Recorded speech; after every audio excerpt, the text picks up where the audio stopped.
26 जनवरी 1992 भारत के इतिहास का वह ऐतिहासिक दिन जब जम्मू कश्मीर में आतंकवाद अपने घुटनों पर आ गया था।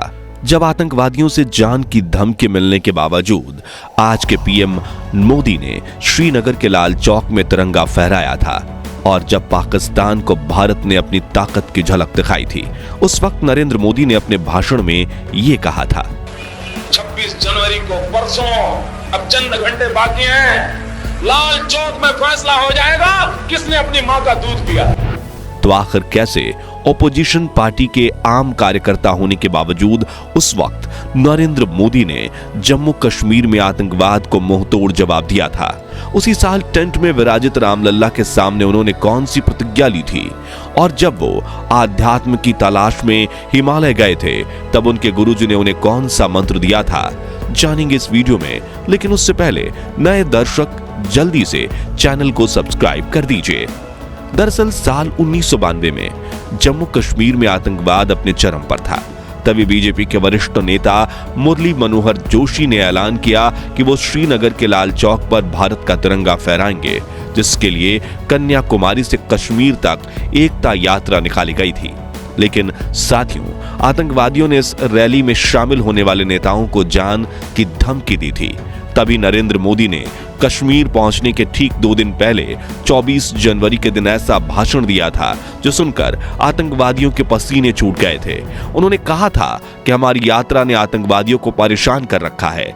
लाल चौक में पोस्टर्स लगाए हैं, दीवारों पर लिखा है, जिन्होंने अपनी मां का दूध पिया है वो श्रीनगर के लाल चौक आए, आकर भारत का तिरंगा झंडा फहराएं। अगर वो जिंदा वापस जाएगा तो आतंकवादी उसे इनाम देंगे। तो आतंकवादियों कान खोलकर सुन लो, 26 जनवरी यानी परसों में अभी चंद घंटे बाकी है। अब लाल चौक में ही फैसला होगा कि किसने अपनी मां का दूध पिया है और किसने नहीं। 26 जनवरी के दिन नरेंद्र मोदी मुरली मनोहर जोशी के साथ लाल चौक पर पहुंचे और तिरंगे को पूरी शान से फहराया। 17 मिनट तक चले इस प्रोग्राम में कार्यकर्ताओं को सीना ताने खड़ा देख आतंकवादियों में दहशत फैल गई थी और उन्होंने एक रॉकेट भी दागा था जो लाल चौक से थोड़ी दूरी पर जाकर गिरा था। 5 से 10 फीट की दूरी पर गोलियां भी चलाई गईं, लेकिन देशभक्तों के हौसले के आगे सब कुछ फेल हो गया। ऐसे ही और कई किस्से भी हैं जिसमें पीएम मोदी ने देश के दुश्मनों को खुलेआम चुनौती दे डाली थी। लेकिन साथियों, क्वेश्चन ये है कि नरेंद्र मोदी के दिल में देश के लिए इतना प्यार और सम्मान जागा कैसे? क्यों वो देश के लिए मर मिटने के लिए तैयार हो गए थे? आइए जानते हैं पीएम मोदी के जीवन से जुड़ी कुछ अनसुनी कहानियों के जरिए। नरेंद्र मोदी आजाद भारत में जन्मे देश के पहले प्रधानमंत्री हैं। उनका जन्म 17 सितंबर 1950 के दिन गुजरात के मेहसाणा जिले के वडनगर गांव में एक गरीब परिवार में हुआ। उनकी मां का नाम था हीराबेन मोदी और पिता का नाम दामोदर दास मूलचंद मोदी। नरेंद्र मोदी अपने 6 भाई बहनों में तीसरे नंबर पर थे।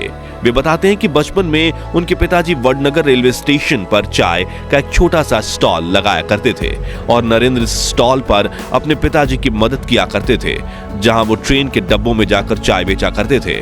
उनके बारे में लिखने वाले बताते हैं कि मोदी जी बचपन से ही पढ़ाई में एवरेज स्टूडेंट थे, लेकिन उन्हें स्कूल के नाटकों में हिस्सा लेना काफी पसंद था। भले ही उनकी जेब खाली हो, लेकिन उनका दिल और दिमाग हिम्मत और साहस से भरपूर रहता था। मोदी जी बताते हैं कि उनके स्कूल के पास एक झील हुआ करती थी जिसमें वो अक्सर खेलने जाया करते थे। एक बार उन्हें वहां मगरमच्छ का बच्चा मिला जिसको बहुत बहादुरी से उठाकर वो घर ले आए, लेकिन मां हीराबेन के समझाने पर उन्होंने उसको वापस झील में छोड़ दिया। खेलकूद के अलावा वो इतिहास पढ़ने का बहुत शौक रखते थे, इसलिए वो लाइब्रेरी जाकर कई साल पुराने अखबार और देश के इतिहास से जुड़ी किताबें पढ़ते थे। इसके अलावा वो स्वामी विवेकानंद जी से काफी प्रेरित थे, इसलिए वो उनकी सभी किताबें पढ़ा करते थे। महज 8 साल की उम्र में अपने हिंदी टीचर चंद्रकांत दवे से प्रभावित होकर मोदी आरएसएस में जाने लगे। वहां उनकी मुलाकात एक ऐसे व्यक्ति से हुई जिसके लिए वो झाड़ू लगाने से लेकर कपड़े धोने तक का काम करने लगे। उस व्यक्ति का नाम था लक्ष्मण राव ईमानदार, जिन्हें सभी वकील साहब कहकर बुलाते थे। उनकी मोदी जी पर सबसे अधिक छाप थी। नरेंद्र मोदी को बचपन से ही अच्छे कपड़े पहनने का शौक था। हालांकि वो कभी महंगे कपड़े नहीं खरीदते, लेकिन साफ सुथरा रहना उनकी खूबी थी। उनका स्टाइल बचपन से ही काफी अलग रहा। वो कभी बाल बढ़ाते थे तो कभी बड़ी मूंछ रखते थे, कभी सरदार के गेटअप में आ जाते थे। कोई भी चीज आपको ऐसे नजर नहीं आएगी जिसमें सादगी ना हो। अच्छे तरीके से रहना, गंदे रहना, जूतों का पॉलिश नहीं किया है, कुर्ता ऐसा है, उसका मेरे आदत नहीं, मेरे बचपन से आदत नहीं है। लेकिन मुझे नहीं लगता है कि मैंने कभी कोई महंगी चीज परचेज की है, कभी नहीं। मेरे शरीर पे कोई महंगी चीज नहीं होती है, लेकिन मैं साफ सुथरा, धोया हुआ, प्रेस किया हुआ पहनना। 12 वर्षीय नरेंद्र मोदी के दिल में देशभक्ति तब जाग उठी जब 1962 में भारत और चीन के बीच भयंकर युद्ध छिड़ गया था, जिसमें भारत की हार ने 12 साल के नरेंद्र मोदी को झकझोर कर रख दिया और उन्होंने देश की सेवा करने के लिए सेना में भर्ती होने की ठान ली। मगर पैसों की कमी होने की वजह से वो आर्मी स्कूल तो नहीं जा पाए, लेकिन उन्होंने एनसीसी ज्वाइन कर ली। फिर 1965 में हुई इंडो पाक जंग के दौरान उन्होंने भारतीय सैनिकों की काफी सेवा की थी। दरअसल जब भी वडनगर स्टेशन पर सैनिकों से भरी ट्रेन आती थी तो मोदी जी उन्हें चाय और खाना पहुंचाया करते थे। बचपन से ही स्वामी विवेकानंद को अपनी प्रेरक मानने वाले नरेंद्र मोदी 1967 में अपना पारिवारिक जीवन त्याग कर स्वामी विवेकानंद की दीक्षा लेने दीक्षा मठ जा पहुंचे, लेकिन उन्हें वहां दीक्षा नहीं दी गई क्योंकि रामकृष्ण मिशन का सन्यासी बनने के लिए उनका ग्रेजुएट होना जरूरी था। वो नहीं थे, मगर दुखी होने के बजाय वो आध्यात्म की तलाश में हिमालय जा पहुंचे, जहां उनके साथ कुछ ऐसा हुआ जिसकी बदौलत ही आज मोदी प्रधानमंत्री हैं। कहा जाता है कि हिमालय की घाटियों में नरेंद्र मोदी को एक साधु मिले थे, जिनके शिष्य बनकर उन्होंने तपस्या करना शुरू किया। इसके साथ भगवा वस्त्र और कमंडल लेकर इन्होंने कई राज्यों में यात्रा करना शुरू किया। इसी बीच एक दिन इनके गुरुदेव ने इन्हें बुलाया और कहा कि बालक नरेंद्र, तुम कर क्या रहे हो? नरेंद्र कुछ समझ नहीं पाए। तभी गुरुजी बोले, तुम्हारे पास 2 रास्ते हैं। अगर तुम तपस्या करो और तपस्वी जीवन जियो तो तुम ऋषि बन जाओगे, लेकिन नियति ने तुम्हें दूसरी चीज के लिए चुना है, जिसके लिए तुम इस दुनिया को त्याग कर फिर संसारिक जीवन में आ जाओ, जहां तुम राज ऋषि कहलाओगे। इसलिए वो पहले केदारनाथ, फिर से दिल्ली, राजस्थान और राजकोट से होते हुए वडनगर में वापस आए और कुछ दिन परिवार के साथ रहकर फिर अहमदाबाद आ गए। घर छोड़ने को लेकर उन्होंने एक इंटरव्यू में ये कहा था, 17 साल की आयु में घर छोड़ दिया। स्कूली शिक्षा के बाद मैं निकल गया। वो तब से लेकर के आज तक मैं भटक रहा हूँ नई चीजें पाने के लिए। जहां उन्होंने चाय के कैंटीन में काम करने के साथ आरएसएस ज्वाइन कर लिया और एक प्रचारक के रूप में काम करना शुरू किया। फिर 1975 में जब इंदिरा गांधी ने कई राजनीतिक कारणों की वजह से राज्य में आपातकाल लगा लिया था, उस वक्त भी मोदी जी सरदार के रूप में पुलिस से छुपकर सरकार की नीतियों का विरोध करते रहे। साल 1985 में नरेंद्र मोदी ने बीजेपी में आधिकारिक एंट्री ली और पार्टी के प्रचार प्रसार में जुड़ गए। लाल कृष्ण आडवाणी को मोदी जी का राजनीतिक गुरु माना जाता है। 90 के दशक में जब मोदी जी ने आडवाणी की सोमनाथ से अयोध्या यात्रा में बड़ी भूमिका निभाई, उस वक्त अयोध्या में एक घटना हुई जिसके बारे में काफी कम लोग जानते हैं।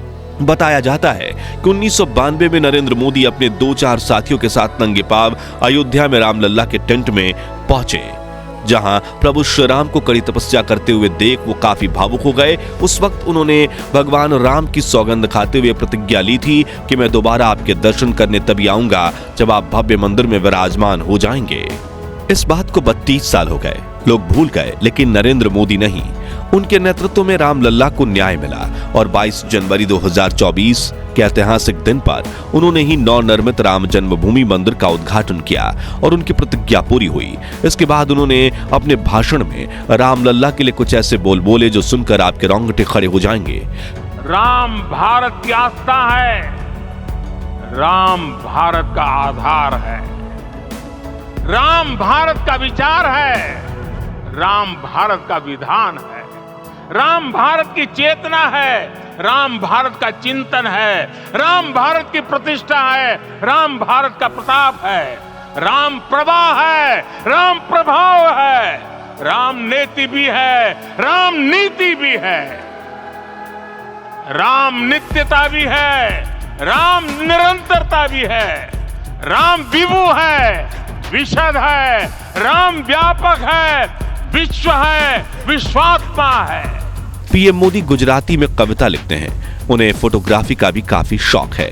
बहुत कम लोग ये जानते हैं कि पीएम मोदी अमेरिका से पब्लिक रिलेशन और इमेज मैनेजमेंट का 3 महीने का कोर्स कर चुके हैं। उनके 5 भाई हैं और एक बहन है। नरेंद्र मोदी की पत्नी का नाम जशोदाबेन मोदी है। परिवार के कहने पर उन्होंने सिर्फ 17 साल की उम्र में जशोदाबेन से शादी की थी। कुछ लोगों का कहना है कि शादी होने के 3 साल बाद तक मोदी जी अपनी पत्नी के साथ रहे, लेकिन मोदी जी के बारे में लिखने वाले इस बात से इनकार करते हैं और कहते हैं कि वो दोनों कभी साथ रहे ही नहीं। मोदी जी का मानना है कि एक शादीशुदा के मुकाबले अविवाहित व्यक्ति भ्रष्टाचार के खिलाफ ज्यादा जोरदार तरीके से लड़ सकता है, क्योंकि उसे अपनी पत्नी, परिवार और बाल बच्चे की कोई चिंता नहीं रहती। खैर, 1992 में एकता यात्रा करने के बाद पीएम मोदी गुजरात आ गए, जहां 1995 में बीजेपी ने पूर्ण बहुमत की सरकार बनाई। केशुभाई पटेल को मुख्यमंत्री बनाया गया और नरेंद्र मोदी को पार्टी का कामकाज देखने के लिए मुंबई बुला लिया गया। 1998 में गुजरात में फिर चुनाव हुए और बीजेपी की सत्ता में वापसी हुई, लेकिन केशुभाई अब काफी बीमार रहने लगे थे। इस बीच 26 जनवरी 2001 को आए भूकंप ने गुजरात को हिलाकर रख दिया था। लोग सरकार से निराश हो चुके थे। तभी केंद्र में एनडीए की सरकार थी और प्रधानमंत्री थे अटल बिहारी वाजपेयी, जिन्होंने मोदी जी से कहा, तुम्हें दिल्ली छोड़कर गुजरात जाना चाहिए। पहले तो मोदी जी ये बात समझ नहीं पाए, लेकिन फिर उन्हें पता चला कि वाजपेयी उन्हें गुजरात का मुख्यमंत्री बनाना चाहते हैं और गुजरात आने के बाद 7 अक्टूबर 2001 के दिन नरेंद्र मोदी को गुजरात के मुख्यमंत्री के रूप में नियुक्त कर लिया गया, जहां उन्होंने 4 बार लगातार जीत हासिल करके करीब 13 साल तक गुजरात के मुख्यमंत्री का पद संभाला। और फिर साल 2014 में बीजेपी ने केंद्र में भारी बहुमत के साथ जीत हासिल की और 26 मई 2014 के दिन नरेंद्र मोदी बने भारत के प्रधानमंत्री। तो दोस्तों, आज के लिए बस इतना ही। अगर आप इस वीडियो का पार्ट 2 देखना चाहते हैं, जिसमें हम प्रधानमंत्री बनने के बाद मोदी जी के जीवन के रोमांचक सफर की बात करेंगे, तो कमेंट बॉक्स में पार्ट 2 जरूर लिखिए। वीडियो अच्छा लगा हो तो इसे लाइक और शेयर जरूर कर दीजिए। ऐसी ही रोमांचक वीडियोस देखते रहने के लिए हमारे चैनल को सब्सक्राइब करके पास वाली घंटी जरूर बजा दीजिए। धन्यवाद।